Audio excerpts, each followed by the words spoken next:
ചേട്ടാ, നമ്മൾ ഈ മന്ത്രവാദം, കൂടോത്രം എന്നൊക്കെ കേട്ടിട്ടുണ്ട്. നമ്മൾ തന്നെ, അതായത് നമ്മുടെ ചാനലിലേക്ക് തന്നെ നമ്മൾ ഇതിനു മുൻപ് ഈ കൂടോത്രം ചെയ്യുന്നവരെയും മന്ത്രവാദം ചെയ്യുന്നവരെയൊക്കെ ഇന്റർവ്യൂ ചെയ്തിട്ടുണ്ടായിരുന്നു. നമ്മൾ അല്ലാതെ സിനിമകളിലും കഥകളിലും ഒക്കെ പലതരത്തിലുള്ള കൂടോത്രങ്ങൾ കേട്ടിട്ടുണ്ട്. നമ്മൾ ഈ മുട്ടയ്ക്കകത്ത് കൂടോത്രം ചെയ്യുക, ആളുകൾ എന്താ പറയാ, അവരുടെ ചില ഉദ്ദേശങ്ങൾ ഫലപ്രാപ്തിയിലെത്താൻ വേണ്ടിയിട്ടൊക്കെയാണ് കൂടോത്രം ചൂസ് ചെയ്യുന്നത്. അതല്ലെങ്കിൽ നേരായ മാർഗമല്ലാത്ത കാര്യങ്ങൾക്ക് വേണ്ടിയാണ് നമ്മൾ കൂടോത്രത്തെ ഓപ്റ്റ് ചെയ്യുന്നത്.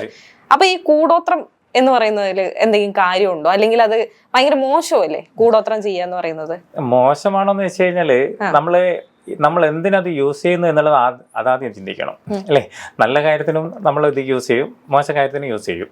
അപ്പോൾ നല്ല കാര്യത്തിനാണെങ്കിൽ അത് മോശമാണെന്ന് പറയാൻ പറ്റില്ലല്ലോ അല്ലേ. നമ്മൾ ഈ കൂടോത്രം നമ്മൾ ഉദ്ദേശിക്കുന്ന സംഗതികൾ നമുക്ക് നമ്മളെ യോഗപ്രകാരം നമുക്ക് വരാത്ത സാധനത്തിനെ നമ്മൾ അട്രാക്ഷൻ ചെയ്തെടുക്കാനും പിടിക്കാനൊക്കെ ചെയ്യുന്ന ഒരു സംഭവമാണ് അല്ലേ. അപ്പോൾ അത് നല്ലതിനാണെന്ന് മോശത്തിനായാലും അത് നമ്മൾ ആദ്യം ചിന്തിക്കേണ്ട കേസായിട്ട് നമ്മൾ ചെയ്യുന്ന നല്ലതിനാണോ വെടുക്കനാണോ എന്നുള്ളതാണ്. പിന്നെ ഇതിൻ്റെ ഉള്ളിൽ ബേസിക്കലി ഒരു സംഭവം എന്താണെന്നറിയോ, നമ്മൾ ശരിക്കും ഇതും കൂടി പറഞ്ഞിട്ട് ഞാൻ കൂടോത്രത്തിൻ്റെ ഇതിലേക്ക് ഇറക്കാം അല്ലേ. നമ്മൾ എന്ത് ചെയ്തു കഴിഞ്ഞാൽ, എന്ത് വിഷയങ്ങൾ നമ്മൾ ചെയ്ത് സംസാരിച്ച് കഴിഞ്ഞാലൊക്കെ നമ്മൾ 100 ആളുണ്ടെങ്കിൽ അതിൽ 90% ആൾക്കാർക്ക് നല്ലതും 10% ആൾക്കാർക്ക് മോശമായിരിക്കും, എന്ത് സംഗതികളായാലും. ഇപ്പൊ ഞാനത് ഇത് വിഷയം പറയാനേ ഞാനത് പറഞ്ഞത്. ഇപ്പൊ നിങ്ങൾ ആദ്യം പറഞ്ഞല്ലോ എന്ത് സംഭവങ്ങൾ ഇത് നല്ലതും മോശമല്ലേ, ചെയ്യുന്നത് മോശമല്ലേ എന്നെല്ലാം പറഞ്ഞല്ലോ. ഇപ്പൊ ഞാൻ എന്ന വ്യക്തി ഇപ്പോൾ റോഡിലോട്ട് ഒരുപാട് ആൾക്കാർ പോകുന്നു. അപ്പം ഞാൻ അവർക്ക് ഒരു വെളിച്ചമായിക്കോട്ടെ എന്ന് വെച്ചിട്ട് ഞാൻ എന്ത് ചെയ്യുന്നു, ഒരു ലൈറ്റായിട്ട് ഇട്ട് കൊടുക്കുന്നു അല്ലേ. 90% ആൾക്കാരും പറയാൻ എൻ്റെ മോനെ സ്വാമി ചെയ്താൽ നന്നായി, വെളിച്ചം കിട്ടിയല്ലോ എന്ന് പറയും അല്ലേ. ഈ രാത്രി വെളിച്ചം പറ്റാത്തവരുണ്ട്, അവരെന്ത് ചെയ്യും, ഇയാൾക്ക് വേറെ പണിയൊന്നുമില്ല, നമ്മൾ എന്നെ മുട്ടിക്കാന്ന് പറയും. ഞാൻ ചെയ്ത് നല്ലത് കൊടുക്കോ, നല്ലതാണ് അല്ലേ, നല്ലതാണ്. പക്ഷെ അത് കുറച്ച് ആൾക്കാർക്ക് ബുദ്ധിമുട്ടാകുന്നുണ്ടോ. അപ്പൊ ഇങ്ങനെ എന്ത് സംഭവങ്ങൾ ചെയ്താലും നമ്മൾ നല്ല ചെയ്ത് കഴിഞ്ഞാലും കുറച്ച് ആൾക്കാർക്ക് ബുദ്ധിമുട്ട് എന്ത് കാര്യത്തിനുണ്ടാവും, ഏത് കാര്യത്തിനായാലും. അപ്പോൾ അത് ഞാൻ പറയാൻ കാരണം ഇത് മറ്റുള്ളവർക്ക് ദോഷമില്ല എന്നുള്ളത്. അത് നമ്മൾ എന്തിലാണോ ചെയ്യുന്നത്, എന്ത് കാര്യത്തിനാണോ ചെയ്യുന്നത്, അതാണ് നമ്മൾ ആദ്യം നോക്കേണ്ടത്. അതവിടെ നിൽക്കട്ടെ. അപ്പോൾ ഇത് ഫലിക്കുമോ എന്നുള്ളത് അടുത്ത വിഷയത്തിലേക്ക് നോക്കാം. അടുത്ത ചോദ്യം. അപ്പോൾ ഈ അടുത്ത ചോദ്യം ഫലിക്കുമെന്ന് വെച്ചാൽ നമ്മൾ കൂടോത്രം എന്ന് പറഞ്ഞാൽ കൊറോണ എന്ന് പറഞ്ഞാൽ വിശ്വസിക്കുമോ നിങ്ങൾ? കൊറോണ ശരിക്കുള്ളതാണോ? അതെ, ഒരുപാട് പേര് കൊറോണ ബാധിച്ച് മരിച്ചുപോയവര് നമ്മുടെ ചുറ്റുപാടും ഉണ്ടല്ലോ. ഈ കൊറോണ ഏതോ ചൈനയിൽ നിന്ന് ആരും ഉണ്ടാക്കി എന്നൊക്കെ പറയുന്നുണ്ട്, കിംവദന്തികളായി കണക്കാക്കാം അല്ലേ. അങ്ങനെ ഒരാൾ വിചാരിച്ചിട്ട് ഇത്രയാളെ കൊല്ലാൻ പറ്റുവാണെങ്കിൽ, ഇത്രയാളെ മാസ്ക് ഇട്ട് ചാർത്തിക്കാൻ പറ്റുവാണെങ്കിൽ, ഇത്രയാളെ കടയടപ്പിച്ചിട്ട് അയാൾക്ക് ഇങ്ങനെ ചെയ്യാൻ പറ്റുവാണെങ്കിൽ, പണ്ടത്തെ ആൾക്കാർക്ക് ഒരു കുടുംബം നശിപ്പിക്കാൻ വലിയ പണിയായിരുന്നു. അല്ല, അത് നമ്മൾ കൊറോണ വന്നതിന് അങ്ങനെ ഡിഫൈൻ ചെയ്യാൻ നമുക്ക് സാധിക്കില്ലല്ലോ. ഒരാള് ഒരു ലോകത്തെ നശിപ്പിക്കാൻ അല്ലെങ്കിൽ ഒരു കൂട്ടം ആളുകളെ നശിപ്പിക്കാൻ വേണ്ടി അങ്ങനെ ചെയ്യും എന്നുള്ളത് എങ്ങനെയാണ് നമുക്ക് ഡിഫൈൻ ചെയ്യാൻ? അങ്ങനെയാണല്ലോ ഇപ്പൊ പറഞ്ഞു വരുന്നത്. ഇപ്പൊ ഇവിടെ മൊത്തം എല്ലാ ആൾക്കാരും അറിഞ്ഞത് എന്താ, ഇതേതോ ആൾക്കാർ ആരോ ഉണ്ടാക്കി വിട്ടു എന്നുള്ളതാ. ഇനിയിപ്പോൾ അത് അങ്ങനെ ഉണ്ടാക്കി വിട്ടില്ലെന്ന് വെച്ചോ അല്ലേ. ഒരു സാധനം നമുക്ക് ചോദിച്ചിട്ട് മറ്റൊരാൾക്ക് പിടിക്കുന്നുണ്ടല്ലോ, അങ്ങനെയാണല്ലോ ഇതിങ്ങനെ ബാധിച്ച് വരുന്നത് അല്ലേ. അതിനാണല്ലോ നമ്മൾ മാസ്ക് ഇട്ട് നടന്നത് അല്ലേ. കൂടോത്രം എന്ന് പറഞ്ഞ സാധനം ഇങ്ങനെ തന്നെയാണ്. നമ്മൾ ഒന്നിനോടൊന്ന് ചേരാൻ പറ്റാത്ത സാധനം മിസ് ചെയ്യും അല്ലേ. നിങ്ങളെ വീട്ടിൽ കൊണ്ടുപോയിടും, അല്ലെങ്കിൽ നിങ്ങളെ ഷോപ്പിൽ കൊണ്ടുപോയിടും, ആര് ശ്വസിക്കും? മന്ത്രവിധികളിലെ ബുക്കിലൊക്കെ എഴുതി വെച്ചൊരു സംഭവങ്ങളുണ്ട്. എന്താണെന്നറിയോ, എല്ലാ മന്ത്ര ബുക്കിലും എഴുതിയിട്ടുണ്ട് മരുന്നും മന്ത്രങ്ങളും. മന്ത്രം എന്നല്ല, അപ്പോൾ അതിൽ എഴുതി വെച്ചിരിക്കുന്നത് എന്താ, മരുന്നും മന്ത്രങ്ങളും. അപ്പോൾ നമ്മളെ മന്ത്രം കൊണ്ട് മാത്രം നമുക്കൊന്നും നേടാൻ പറ്റില്ല, ഇതിൽ മെഡിസിനും കൂടി ഒരു ഘടകമാണ്. നമ്മൾ ഒന്നിനോടൊന്ന് ചേരാൻ പറ്റാത്ത സാധനം മിസ് ചെയ്യുന്നു, നിങ്ങളെ വീട്ടിൽ കൊണ്ടുവരുന്നു, നിങ്ങൾ ശ്വസിക്കുന്നു.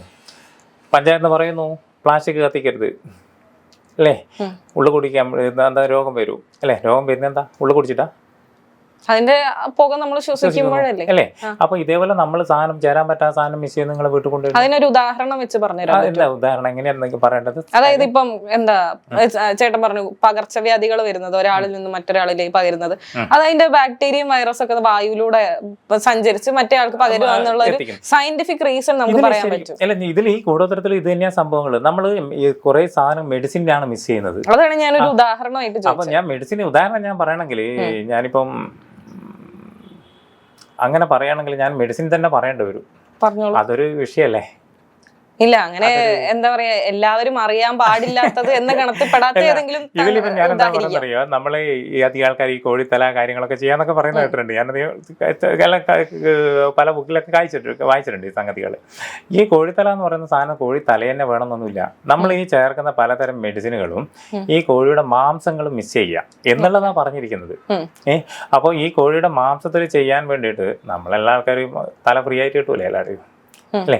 ഈ തലയിലാകുമ്പോൾ നമുക്ക് ഈ സാധനം ചെയ്ത സാധനം കൊണ്ടുപോയിട്ട് അതിൻ്റെ വായ തുറന്നിട്ട് അതിൻ്റെ ഉള്ളിലേക്ക് ഉന്തി വെക്കാനും നല്ലൊരു എളുപ്പമാണ്. ഇതുകൊണ്ടാണ് എല്ലാ ആൾക്കാരും ഈ കോഴിയുടെ തലേൻ്റെ അകത്ത് ഈ സാധനങ്ങൾ മിസ് ചെയ്യുന്നത്, കേട്ടില്ലേ?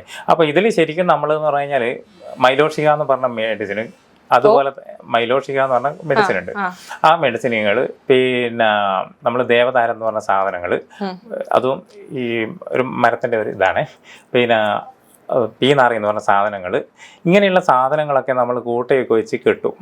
അത് കുറച്ച് മെഡിസിൻ ഉണ്ട്, ഞാനത് പബ്ലിസിറ്റി ചെയ്താൽ എന്താണെന്നറിയാം, ഇതൊരു വിഷയങ്ങൾ അതുകൊണ്ട്. അപ്പോൾ ഇതൊക്കെ സാധനങ്ങൾ ചെയ്തിട്ട് പിന്നെ ഇതിൻ്റെ കൂടെ നമ്മളെ പ്രാർത്ഥനയും കൂടെ ഉണ്ട്. എന്താ പ്രാർത്ഥന? നമ്മൾ എന്ത് സംഗതികൾ ചെയ്യുമ്പോഴും നമ്മളത് നടക്കണമെന്ന് പറഞ്ഞുകൊണ്ടേയിരിക്കും, കേട്ടില്ലേ? അപ്പോൾ അത് എന്ത് കേസ് കെട്ടായിക്കോട്ടെ. പണ്ടത്തെ ആൾക്കാർ ഒരു മന്ത്ര ബുക്കിലൊക്കെ എഴുതി വെച്ചിരിക്കുന്ന സംഭവം എന്താ? ഒരു മന്ത്രങ്ങൾ 5 ലക്ഷം പ്രാവശ്യം പ്രാർത്ഥിക്കുക, 6 ലക്ഷം പ്രാവശ്യം പ്രാർത്ഥിക്കുക. ഈ 6 ലക്ഷം നമ്മൾ ഉരുവിട്ടുകൊണ്ടിരിക്കുമ്പോൾ എന്താ പറയുക, പ്രകൃതിയിൽ ഒരു നിയമമുണ്ട്, നിരന്തരം ഒരേ കാര്യം പറയുമ്പോൾ ആ കാര്യം നടക്കും. അപ്പോൾ നമ്മൾ ഈ മന്ത്രവിധികളിൽ എന്ത് ചെയ്യുന്നറിയോ, ഇതൊക്കെ സാധനങ്ങൾ ചെയ്തിട്ട് ശരിക്കും സത്യം പറഞ്ഞാൽ മന്ത്രവിധിനേക്കാളും പ്രാധാന്യം ഈ മെഡിസിനാണേ. ഇത് കൂട്ടിക്കെട്ടി നമ്മൾ ഇന്നേ സംഭവങ്ങളൊക്കെ നടക്കണമെന്ന് പറഞ്ഞ് ഇതെന്ത് ചെയ്യുന്നു, നമ്മൾ കോഴിയുടെ മാംസത്തിൽ വെക്കുന്നു. തലയിൽ വെക്കണമെന്നില്ല, മാംസത്തിൽ വെക്കുന്നു. അപ്പോൾ ഈ മെഡിസിനും മാംസം കൂടി മിസ്സാകുന്ന സമയത്താണ് നമുക്ക് ഇതിൻ്റെ സൈഡ് എഫക്റ്റ് വരുന്നത്. ഇത് വീട്ടിൽ കൊണ്ടുപോയി ഇട്ട് കഴിഞ്ഞാൽ ആര് ചോദിക്കും? ആ വീട്ടിലുള്ള ആൾക്കാർ ചോദിക്കും. ആ ചോദിച്ചു കയറ്റുമ്പോൾ നമ്മളെ വിഭ്രാന്തി. വെറുതെ വെക്കുവാണോ ചെയ്യുന്നത്, അല്ലെങ്കിൽ മണ്ണിനടിയിൽ? അല്ല, അതിൽ ഓരോരുത്തരും ഓരോ രീതിയിൽ ചെയ്യും. അതിപ്പം ഓരോ നമ്മൾ പഠിച്ച് ഞാൻ ഈ പറഞ്ഞ പോലെ പഠിച്ച ഒരു വേറെ രീതിയിൽ ചെയ്ത ആൾക്കാരുണ്ടാവും. ചില ആൾ കുഴിച്ചിടാൻ പറയും. ഈ എഫക്ട് ചെയ്യുന്നതാണ് ഞാൻ ഈ പറയുന്നത്. കാരണം ഇതെല്ലാം കൂടി മിസ് ചെയ്യുന്ന സമയത്ത് ഇതിനകത്ത് പുറത്തേക്ക് വരുന്ന സാധനം നമ്മളെ കൈനറ്റിക് എനർജി എന്ന് പറഞ്ഞ എനർജിയെ നഷ്ടപ്പെടുത്തും. കൈനറ്റിക് എനർജി എന്ന് പറഞ്ഞ എനർജി നമ്മളെ ശരീരത്തിൽ നഷ്ടപ്പെടുന്ന സമയത്ത് നമുക്ക് എന്തുണ്ടാവും, രോഗങ്ങൾ പാഞ്ഞു വരും, കേട്ടില്ലേ? അപ്പോൾ ഈ എനർജി നഷ്ടപ്പെടുത്താൻ വേണ്ടി നമ്മൾ എന്ത് ചെയ്യണം? ഇതാണ് നമ്മൾ ഈ സംഭവം ചെയ്യുന്നത്. കൈനറ്റിക് എനർജി എന്നതുകൊണ്ട് എന്താണ് ഉദ്ദേശിക്കുന്നത്? നമ്മൾ ശരിക്കും നമ്മൾ സ്കൂളിൽ തന്നെ പഠിച്ചിട്ടുണ്ടാവുമല്ലോ ഓരോ കൈനറ്റിക് എനർജി എന്നാൽ ഞാൻ പഠിച്ചത് ഗതികോർജ്ജം എന്നാണ്, ഒരു വസ്തുവിന് മുന്നോട്ട് സഞ്ചരിക്കാൻ ആവശ്യമായ. അപ്പോൾ നമുക്ക് ഈ എനർജി നഷ്ടപ്പെടുമ്പോൾ നമ്മൾ എന്താവും, നമ്മൾ ലേശം സൈലന്റ് ആവും, രോഗങ്ങൾ പാഞ്ഞു വരും. അപ്പോൾ ഇതാണ് ഇതിൻ്റെ അകത്ത് ബേസിക്കലി നടക്കുന്ന തിയറി. അതിനെന്താണ് തെളിവുള്ളത് ഈ ഒരു നമ്മുടെ ഊർജ്ജത്തെ അത് സ്വാധീനിക്കും എന്നുള്ളതിന്? കാരണം ഞാൻ ചോദിക്കുന്ന ഈ മുട്ട, കൂടോത്രം ചെയ്ത മുട്ട മണ്ണിനടിയിൽ കുഴിച്ചിടുന്നു. ഈ മണ്ണിനടിയിൽ കുഴിച്ചിട്ട ഒരു സാധനം ഒരാളുടെ എന്താ പറയാ ശരീരവുമായി അല്ലെങ്കിൽ വ്യക്തിത്വവുമായി എങ്ങനെ ബന്ധപ്പെടുന്നത്? കുഴിച്ചിട്ടത് കൊണ്ട് ഒരിക്കലും കാര്യം ഒരിക്കലും നടക്കില്ല. കാരണം എന്താണെന്ന് പറഞ്ഞാൽ ഒരു മുട്ടന്റെ മേലെ എന്തെങ്കിലും നിങ്ങൾ എഴുതി വരച്ചിട്ട് ഇട്ട് കഴിഞ്ഞാൽ ഇത് ജനങ്ങളെ കണ്ണിൽ പ്രത്യക്ഷപ്പെട്ടെങ്കിൽ ചിലപ്പോൾ അത് ഫലിക്കും. എങ്ങനെ? ഞാൻ നിങ്ങൾക്കിപ്പോൾ ചെയ്തു, നിങ്ങളെ മുന്നിൽ ഈ മുട്ട പ്രത്യക്ഷപ്പെട്ടാൽ നിങ്ങൾക്കത് ഫലിക്കും. കാരണം എന്തുകൊണ്ടാണെന്നറിയോ, നിങ്ങളെ മെമ്മറിയിൽ ഇത് എപ്പോൾ ഉണ്ടാവും. ഇങ്ങനെ ഒരു സാധനം ചെയ്ത്, ഇത് ആരോഗ്യം ചെയ്തത്, ഇത് ഇടുന്നത് അല്ലേ, ഇതെങ്ങനെയാണ്, ഇത് എന്തെന്നാ വിളി ആക്കിയത് അല്ലേ? അപ്പോൾ എന്താ നമ്മൾ കോൺഷ്യസ് ആവുന്നുള്ളതാണ്. നമ്മളെ മെമ്മറി വലിയൊരു ഘടകം ഇതിൻ്റെ അകത്ത്, കേട്ടില്ലേ? നമ്മളെ മെമ്മറി എന്ന് പറയുന്ന സാധനം, മെമ്മറി തകിടം പറഞ്ഞാൽ എല്ലാം അറിയും. ഞാൻ എൻ്റെ അടുത്ത് വരുന്ന പല ആൾക്കാരോടും പറയും, കാരണം നിങ്ങൾക്ക് എന്ത് പ്രശ്നങ്ങളുണ്ടെങ്കിലും നിങ്ങളെ മെമ്മറി താണുപോയത്. മെമ്മറി താണുപോയാൽ നിങ്ങൾക്ക് ഇതിൽ പൊന്താൻ വഴിയില്ല. അല്ല, ഇപ്പൊ പറഞ്ഞില്ല, ഞാൻ വേറൊരു കാര്യം ചോദിക്കട്ടെ. അതായത് 5 ലക്ഷം തവണ പ്രാർത്ഥനയില്ല, അല്ലെങ്കിൽ 6 ലക്ഷം തവണ പ്രാർത്ഥനയില്ല. ഈ 6 ലക്ഷം തവണ ഈ പ്രാർത്ഥന ചൊല്ലുക എന്നൊക്കെ പറയുമ്പോൾ അതിന് വേണ്ടി വരുന്ന ആ ഒരു കാലയളവ് അതിലൊരു സംഭവമുണ്ട്. കാരണം ഈ 6 ലക്ഷം പ്രാവശ്യം 7 ലക്ഷം പ്രാവശ്യം എന്നൊക്കെ മന്ത്ര പുതിയ ബുക്കിൽ എഴുതി വെച്ചിരിക്കുന്നത് നിങ്ങൾ ഒറ്റ ദിവസം ചെല്ലാനല്ല. നമ്മളെന്താന്ന് പറഞ്ഞാൽ ദിവസം നമ്മൾ ചെയ്യുന്നതിനനുസരിച്ചിട്ട് അതുമില്ല, കുഴപ്പമില്ല. കാരണം എന്താ പറയുക, നമ്മൾ ചൊല്ലി പറഞ്ഞുകൊണ്ടിരുന്നതിന് ശേഷം 6 ലക്ഷം ആകുന്നതിന് മുമ്പ് ഈ കാര്യം നടക്കുമെന്നാണ് പറയുക. അല്ലാതെ നമ്മൾ ഒറ്റ ഇരിപ്പിന് 6 ലക്ഷം ചെല്ലാനും ആർക്കും നടക്കും, എന്ത് സംഭവം ചെയ്യാനാ പറ്റുക? ഒരു രീതിയിൽ ചെയ്യണമെന്നല്ല, ദിവസം നമ്മൾ പ്രാർത്ഥിച്ചുകൊണ്ടിരിക്കുമ്പോൾ എന്താവുന്നറിയോ, നമ്മളെ മെമ്മറി അവിടത്തേക്ക് എത്തും, കേട്ടില്ലേ? അതിനൊരു സംഭവങ്ങളും കൂടെ ഉണ്ട്. അതും കൂടെ ഞാനൊരു കാര്യം പറഞ്ഞുതരാം. കാരണം എന്താന്ന് പറഞ്ഞു കഴിഞ്ഞാൽ നമ്മൾ നിരന്തരം ഒരു കാര്യം പറഞ്ഞോണ്ട് കട്ടപ്പനയിൽ ഋതിക്കിനോട് സിനിമ കണ്ടില്ലേ? അതിൽ കണ്ടില്ലേ, ചുമരമേൽ എഴുതി വെച്ചിരിക്കുന്നു അല്ലേ, രാവിലെ എന്നിട്ട് തുറന്നിട്ട് വായിക്കുന്നു, ആടെ അടച്ചു പോകുന്നു അല്ലേ? അപ്പോൾ ഇത് ദിവസം നമ്മൾ ഓർമ്മിക്കുന്നുണ്ട്. എന്താണെന്നറിയാം, നമ്മളെ മെമ്മറിയിൽ ഇത് എപ്പോൾ ഉണ്ടാവും അല്ലേ? എപ്പോൾ ഉള്ളതുകൊണ്ട് നമ്മൾ എന്തായാലും ആടെ എത്താൻ വേണ്ടി എന്ത് കാര്യമെല്ലാം ശ്രമിക്കും അല്ലേ? മൂന്നാമത്തെ ഒരു കേസ് കേട്ട് നിരന്തരം ഒരേ കാര്യം പറഞ്ഞുകൊണ്ടിരിക്കുമ്പോൾ ആ കാര്യം നടക്കും എന്നുള്ളതാണ് പ്രകൃതി നിയമം പറയുന്നത്. ശരിക്കും അത് നമ്മൾ ഈ പറഞ്ഞ ഉദാഹരണം വെച്ചാണെങ്കിൽ ആ സിനിമയിലുള്ള കാര്യമാണെങ്കിൽ നമ്മളെ സ്വയം പ്രേരിപ്പിക്കാൻ വേണ്ടിയാണ്. എല്ലാ ദിവസവും നമ്മൾ നോക്കുമ്പോൾ ശരി എനിക്കതാവണം എന്നുള്ളൊരു മോട്ടിവേഷനാണ്. പക്ഷെ അത് നമുക്ക് നമ്മളിൽ തന്നെ ചെയ്യാൻ പറ്റുന്ന ഒരു കാര്യം. പക്ഷെ വേറൊരാൾ, ഒരു സെക്കൻഡ് പേഴ്സണെ നമുക്ക് എങ്ങനെയാണ് ഇൻസ്പയർ ചെയ്യാൻ പറ്റുക? അതിൽ ഞാൻ ആദ്യം പറഞ്ഞിട്ടുണ്ട്, ഇത് മെഡിസിൻ ആണ്, ഇത് മന്ത്രവിധിയല്ല. പിന്നെ വേറൊരു സംഭവം കൂടി ഇതിൻ്റെ അകത്ത്, ഞാൻ ഒരു സംഭവം എന്താണെന്നറിയോ, നമ്മൾ ശരിക്കും ഒരു ആളെ നമ്മൾ ഹിപ്നോട്ടിസം ചെയ്യുന്നു. എങ്ങനെ ചെയ്യുന്നു? ഉള്ളു കുടിച്ചിട്ടാണോ? എന്ത് ചെയ്തിട്ടാണോ? ഹിപ്നോട്ടിസം ചെയ്യുന്നു. നമ്മൾ ആളെ മൈൻഡ് മാറ്റുന്നു, സ്വഭാവ രീതികൾ മാറ്റുന്നു അല്ലേ? ഇതൊക്കെ നമ്മൾ അവർക്ക് എന്തെങ്കിലും ഉള്ളു കൊടുത്തിട്ടാണോ മൈൻഡ് മാറ്റുന്നത്? അറിയില്ല, ഞാൻ അതിനെ ശാസ്ത്രീയമായി പഠിച്ചിട്ടില്ല. ശാസ്ത്രീയപരമായിട്ട് പഠിച്ചിട്ടില്ല. അപ്പൊ ശരിക്കും അത് ചെയ്യുന്നത് കണ്ടിട്ടുണ്ടോ? ഇല്ല, കണ്ടിട്ടില്ല. ഹിപ്നോട്ടിസം ചെയ്യുന്നത് കണ്ടിട്ടില്ല. പക്ഷെ വ്യക്തമായി ഞാൻ കണ്ടിട്ടില്ല. നമ്മൾ അറിയുന്നത് കൈ കൊണ്ട് കാണിക്കുന്നു, അല്ലെങ്കിൽ അപ്പൊ അവര് വേറൊരു സ്റ്റേറ്റ് ഓഫ് മൈൻഡിലേക്ക് പോകും, അങ്ങനെ കാണുന്നുള്ളൂ അല്ലേ? അതില് ഇതുവരെ അത് നേരിട്ട് കണ്ടില്ല. ഇല്ല, നേരിട്ട് എന്നാലും ചാനലൊക്കെ കണ്ടിട്ടുണ്ടാവുമല്ലോ അത്യാവശ്യം. സിനിമയില് നമുക്ക് അഭിനയിക്കുന്നതെന്ന് പറയാം, അതേപോലെ ചാനലിലൊക്കെ കാണാൻ പറ്റും, ഇങ്ങനെ ഇതിലൊക്കെ കാണാൻ പറ്റുമല്ലോ ഓരോ ചെയ്യുന്നത്. അപ്പൊ ശരിക്കും ഇത് ഉള്ളിൽ കൊടുത്തിട്ടാണോ ചെയ്യുന്നത്? അല്ല അല്ലേ? നമ്മൾ പുറത്തുകൂടെ നമ്മളൊരു വ്യക്തിനെ നമ്മൾ എന്ത് അറിയാം, മൈൻഡ് കട്ടാക്കുന്നു അല്ലേ? ഈ മൈൻഡ് കട്ടാക്കുന്നതിൻ്റെ അതിൻ്റെ പവർ ആദ്യം ആരുണ്ടാക്കണം? ഈ ചെയ്യുന്ന ആളുണ്ടാക്കണം അല്ലേ? അതേപോലെ ഒരു മന്ത്രവാദി ആദ്യം ചെയ്യേണ്ടതെന്നറിയാം, പ്രാർത്ഥനക്കും കാര്യങ്ങളൊക്കെ ഇരുന്നിട്ട് അവനൊരു സിദ്ധി ഉണ്ടാക്കാനുണ്ട്. സിദ്ധി എന്ന് പറയുന്ന പണ്ടത്തെ ആൾക്കാർ സിദ്ധി എന്ന് പറയുന്ന സംഭവമാണ്. ഇന്നത്തെ ആൾക്കാർ ശരിക്കും എന്താ പറയുന്നറിയോ, ഒരു കഴിവുണ്ടാക്കിയെടുക്കുക. ശരിക്കും നമ്മൾ ഒരു എന്ത് സംഭവങ്ങളും നമ്മൾ മെനക്കെട്ടിരുന്നാൽ നടക്കുന്നതല്ലേ ഉള്ളൂ. അപ്പോൾ പണ്ടത്തെ ആൾക്കാർ എന്ത് ചെയ്യും, മെനക്കെട്ടിരുന്ന് പ്രാർത്ഥന ചെയ്തും അങ്ങനെ ചെയ്തു ഇങ്ങനെ ചെയ്തൊക്കെ ഇതിനൊരു സിദ്ധി വരുന്നു. ഈ ഹിപ്നോട്ടിസം ചെയ്യുന്നത്, ഇപ്പൊ ഞാൻ ചേട്ടനെ ഹിപ്നോട്ടിസം ചെയ്യുകയാണെങ്കിൽ അത് ചേട്ടന്റെ അറിവോടുകൂടിയും സമ്മതത്തോടു കൂടിയാണ്. പക്ഷെ കൂടോത്രം ചെയ്യുന്നത് മറ്റേ ആളുടെ അറിവോടെ സമ്മതത്തോടെ. ഇതിൽ ശരിക്കും ഞാൻ നിങ്ങൾക്ക് മനസ്സിലാൻ വേണ്ടി പറഞ്ഞതേ ഉള്ളൂ, കേട്ടില്ലേ? അപ്പോൾ ഉദാഹരണത്തെയും ഇതിനെയും തമ്മിൽ നമുക്ക് കണക്ട് ചെയ്യാൻ പറ്റില്ല എന്നാണ് ഞാൻ പറഞ്ഞത്. അപ്പൊ ഞാനത് പറഞ്ഞെന്താണെന്നറിയോ, നിങ്ങൾ ഇങ്ങനെയും നമുക്ക് ഒരാളെ പുറത്തൂടെയും നമുക്ക് മൈൻഡ് മാറ്റാൻ പറ്റുന്നുണ്ട് എന്നുള്ളതാണ്. പക്ഷെ അയാളുടെ സമ്മതത്തോടെയാണല്ലോ, കൂടോത്രത്തിൽ അങ്ങനെയല്ലല്ലോ എന്നാണ് ഞാൻ ചോദിക്കുന്നത്. പക്ഷെ കൂടോത്രത്തിൽ ഞാൻ നേരത്തെ പറഞ്ഞിട്ട് മുക്കാഭാഗം നടക്കുന്നത് മെഡിസിനാണ്. മെഡിസിൻ മാത്രമാണെന്നല്ലോ പറഞ്ഞത്. അല്ല, മെഡിസിനും ഞാനത് നേരത്തെ പറഞ്ഞിട്ടുണ്ട്, മെഡിസിൻ മാത്രമാണെന്നാണ്. അല്ലെങ്കിലും മെഡിസിനും മന്ത്രവും കൂടി ഞാൻ പറഞ്ഞിരിക്കുന്നത് അല്ലേ? അപ്പൊ നമ്മൾ എന്ത് സംഭവങ്ങൾ ചെയ്യുമ്പോഴും, ഇങ്ങനെ ദൈവികപരമായ സംഗതികൾ എന്ത് ചെയ്യുമ്പോഴും നമ്മൾ മെഡിസിൻ ചേർക്കുന്നുണ്ടെങ്കിൽ ആക്കുന്നുണ്ടെങ്കിൽ, ഇപ്പൊ ഞാനായ പോലെ എൻ്റെ വീട്ടിൽ വന്ന് എന്തെങ്കിലും ഒരു സംഭവങ്ങൾ ചെയ്യുന്നത് എല്ലാം മെഡിസിൻ തന്നെയാണ്. ഓരോ സാധനം മിസ്സിങ് ചെയ്യുക.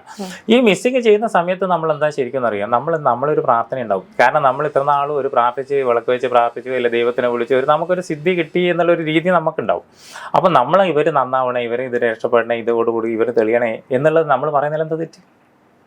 അത് നമ്മുടെ വിശ്വാസമാണ് എന്നുള്ളതാണോ പറയുന്നത്? അല്ലാതെ എന്താ ബാക്കിയെല്ലാം അന്ധവിശ്വാസമാണെന്ന് ഞാൻ പറഞ്ഞു. അല്ല, അന്ധവിശ്വാസം എന്ന് പറഞ്ഞാൽ ഞാനും നിങ്ങളായിട്ട് ഇപ്പൊ സംസാരിക്കുന്നത് എങ്ങനെയാ നമ്മൾ ശരിക്കും അല്ലേ? സംസാരിച്ചിട്ട് ഞാൻ പറയുന്നതല്ല നിങ്ങൾ കേൾക്കുന്നു, നിങ്ങൾ പറയുന്നത് ഞാൻ കേൾക്കുന്നു അല്ലേ? ഇതുപോലെ തന്നെയാ മന്ത്രങ്ങളും നമ്മൾ കാര്യങ്ങൾ ഇങ്ങനെ പറഞ്ഞുകൊണ്ടിരിക്കുക. നമ്മൾ സ്വയം നമ്മൾ എന്താ പറയുക, അവർക്ക് കാര്യം നടക്കാൻ വേണ്ടി നമ്മൾ പ്രാർത്ഥിക്കുക, കേട്ടില്ലേ? ഇതിൽ ബേസിക്കലി കുറേ തിയറികളുണ്ട്. കാരണം എന്താന്ന് പറഞ്ഞാൽ, ഒന്ന് നമ്മളെ വിശ്വാസപ്രകാരം നമ്മളെ അടുത്ത് വരുന്ന ആൾക്കാർക്ക് ഒരു വിശ്വാസങ്ങളുണ്ട് അല്ലേ? അതൊരു വലിയൊരു ഘടകമല്ലേ? ഇപ്പൊ എൻ്റെ അടുത്ത് വരുന്ന ഒരാൾ, അയാൾ നല്ലൊരാളാണ്, ചെയ്താൽ എന്തൊക്കെ നടക്കും എന്നുള്ള വിശ്വാസം ആർക്കുണ്ടാവും? അവർക്കുണ്ടാവും. ഞാൻ അവരുടെ പേരും കാര്യങ്ങളൊക്കെ വെച്ചിട്ട് റൂമിൽ നിന്ന് പ്രാർത്ഥിക്കുന്നത് അവർ കേൾക്കുമ്പോൾ എന്തുണ്ടാവും? കുറച്ചും കൂടി തൃപ്തി ഉണ്ടാവും. അപ്പോൾ ഇവർക്ക് നല്ലോണം ഉറപ്പ് വരും. കാരണം എന്താണെന്നറിയോ, ഇയാൾ ചെയ്താൽ എന്തായാലും നടക്കും. ഇനി ഇതും കഴിഞ്ഞ് ഞാൻ അവരെ വീട്ടിലേക്ക് കൊടുത്ത് ഒരു സാധനം എന്തെങ്കിലും കൊടുത്തു വെച്ച് നിങ്ങൾ ഇങ്ങനെ ചെയ്യണം എന്ന് പറയും അല്ലേ? ഇത്രയും വിശ്വാസമുള്ള ഞാൻ ഒരു സാധനം കൊടുത്താൽ അവർക്ക് എന്തായാലും എന്തുണ്ടാവും? അവർക്ക് ഉറപ്പുണ്ടാവും. അതപ്പോ ചേട്ടന്റെ എന്താ പറയാ, ബിസിനസ് ട്രിക്കുകളല്ലേ? അല്ല, ബിസിനസ് ട്രിക്ക് എന്ന് പറയാൻ പറ്റുമോ? ഞാൻ ഒരാളെ രക്ഷപ്പെടുത്തുന്നത് ബിസിനസ് ട്രിക്ക് എന്ന് എങ്ങനെ പറയാൻ പറ്റുമോ? ഞാൻ അയാളെ കൊണ്ടിലാക്കുന്നത്. വിശ്വാസം. കാരണം എന്താണെന്നറിയാം, നമ്മൾ ഏതൊരു സംഗതികൾ എവിടെ പോയാൽ സമാധാനം കിട്ടും, ആ സമാധാനം ആർക്ക് കൊടുക്കാൻ പറ്റും, ഇതല്ലേ നമ്മളെല്ലാവരും ചിന്തിക്കുക. ഞാൻ ചിന്തിക്കുന്നത് ബിസിനസ് ട്രിക്ക് എന്ന് വെച്ചിട്ട് ഞാൻ വരുമാന മാർഗ്ഗങ്ങളല്ല ഞാൻ ചിന്തിക്കുന്നത്. എന്നെ കൊണ്ട് അവർക്കൊരു സമാധാനം കിട്ടുവാണെങ്കിൽ അതാണല്ലോ നമ്മളെ. അതിന്റെ വർക്കിംഗ് പ്രോസസ് എങ്ങനെയായിരുന്നു എന്നിടത്താണ് നമ്മുടെ ഈ സംസാരം ഇവിടെ വരെ എത്തിയത്. ആ വർക്കിംഗ് ഞാൻ പറഞ്ഞില്ല, ഇതെല്ലാം മെഡിസിൻ ആണെന്ന് ഞാൻ പറഞ്ഞു, കേട്ടില്ലേ? ശരിക്കും മന്ത്രവിധികളിൽ എല്ലാ ബുക്കിലും എഴുതി വെച്ചിട്ടുണ്ടാവും. മരുന്നും മന്ത്രങ്ങളെന്ന് എഴുതിയിട്ടുണ്ടാവും. മന്ത്രങ്ങൾ മാത്രമേ എഴുതൂല, കേട്ടില്ലേ? മന്ത്രങ്ങൾ എഴുതുന്ന ബുക്കുകളുണ്ട്. എന്താണെന്നറിയാം, നമ്മൾ ഈ ലളിതാശാസ്ത്രനാമം അല്ലേ അങ്ങനെയൊക്കെ ഇതുണ്ടല്ലോ. ഇതുപോലുള്ള ബുക്കിൽ മാത്രമേ മന്ത്രങ്ങൾ എഴുതിയിട്ട് ബുക്ക് ഉണ്ടാവുള്ളൂ. ബാക്കി ഇതേപോലുള്ള സംഗതികൾ, കൂടോത്തരങ്ങൾ, അതുപോലെ തന്നെ നമ്മൾ പല ആൾക്കാരുടെ വിഷയങ്ങൾ തീർക്കാൻ വേണ്ടി ചെയ്യുന്ന സംഗതികൾ ഇങ്ങനെയൊക്കെ ഇറക്കുന്ന ബുക്കിൽ മരുന്നും മന്ത്രങ്ങളും എഴുതിയിട്ടുണ്ടാവും, അല്ലേ? എല്ലാ സംഗതികളും ഇത് തന്നെയാണ് നടക്കുന്നത്, കേട്ടില്ലേ? അപ്പം ഞാൻ എന്താണെന്നറിയാം, ഞാനൊരു വിശ്വാസിയാണെന്ന് വെച്ചിട്ട് ഞാൻ എല്ലാം കണ്ട് വിശ്വസിക്കൂല. അങ്ങനെ ഒരു സംഭവമുണ്ട്. നിങ്ങളൊരു ബുക്കിൽ വായിച്ചു കഴിഞ്ഞാലും, ഇപ്പോൾ ഒരു ശബരിമല മകരജ്യോതി തെളിയുന്നതെന്ന് പറഞ്ഞിട്ട് ഇറക്കിയ ബുക്കുണ്ട് അല്ലേ? ഓട്ടോമാറ്റിക് കത്തുന്നതെന്ന് പറഞ്ഞിട്ട് ഇറക്കിയ ബുക്കുണ്ട് അല്ലേ? ഇതുപോലെ തന്നെ എന്ന് പറഞ്ഞാൽ അവിടെ എന്തോ കാട്ടിലെന്തോ സംഭവങ്ങൾ നടക്കുമ്പോൾ അവർ കത്തിക്കുന്നതെന്ന് പറഞ്ഞിട്ട് ആദിവാസികൾ കത്തിക്കുന്നതാണ് അല്ലേ? അപ്പൊ ശരിക്കും ഇത് 3 ബുക്കിലുള്ളതാ. നമ്മൾ ബുക്ക് വായിച്ച അപ്പാട്ടത്തിലങ്ങ് എല്ലാം വിശ്വസിക്കാൻ പറ്റുമോ? ഞാൻ ബുക്ക് വായിച്ചാൽ പോലും ഞാൻ ചിന്തിച്ചുകൊണ്ടിരിക്കും, അതിലെങ്ങനെ, അതെന്താ ശരി, അത് ശരിയാണോ തെറ്റാണോ, അതെങ്ങനെയാണ് പറ്റാവുന്നത് എന്ന് ഞാനിങ്ങനെ ചിന്തിച്ചുകൊണ്ടേയിരിക്കും സംഭവങ്ങൾ. അപ്പോൾ ഞാൻ എന്ന വ്യക്തി വിശ്വാസം ഉള്ള രീതിയാണെങ്കിലും ഞാൻ അമിതമായിട്ട് അതിലങ്ങ് വീണുപോയ ഒരു വ്യക്തിയല്ല, പക്ഷേങ്കിൽ ഇതിൻ്റെ തിയറിയെല്ലാം അറിഞ്ഞാൽ തിയറി മനസ്സിലാക്കിയിട്ട് അതിനനുസരിച്ചിട്ടേ ഞാൻ ചെയ്യുള്ളൂ. ഇനിയിപ്പോൾ വേറെ ആൾക്കാർ വേറെ എന്തെങ്കിലും ഒരു കേസ് ഇട്ട് കൊണ്ടുവന്നതെന്ന് വെച്ചോ, ഞാൻ ആദ്യം തിയറി ചിന്തിക്കും, ഇത് എങ്ങനെ ഇതേ പറ്റാവും, ഇത് അവർക്ക് എങ്ങനെ ചെയ്യാൻ പറ്റും, എങ്ങനെ ചെയ്താൽ അവർക്ക് ഗുണം ചെയ്യും. അപ്പോൾ ഇത് ഞാൻ ബുക്കിലോ കാര്യത്തിലുള്ളതല്ല ഞാൻ പറയുന്നത്. അപ്പോൾ എനിക്കത് തോന്നും, ഇവർക്ക് ഇങ്ങനെ പറഞ്ഞു കൊടുത്തു കഴിഞ്ഞാൽ ഇവർ രക്ഷപ്പെടും. എൻ്റെ അടുത്ത് വരുന്ന ഏകദേശം 90% ആൾക്കാർക്ക് സമാധാനം കിട്ടുന്നത് എൻ്റെ വായിലെ നാവ് തന്നെയാണ്, ചെയ്യുന്നതിൽ കൂടുതൽ.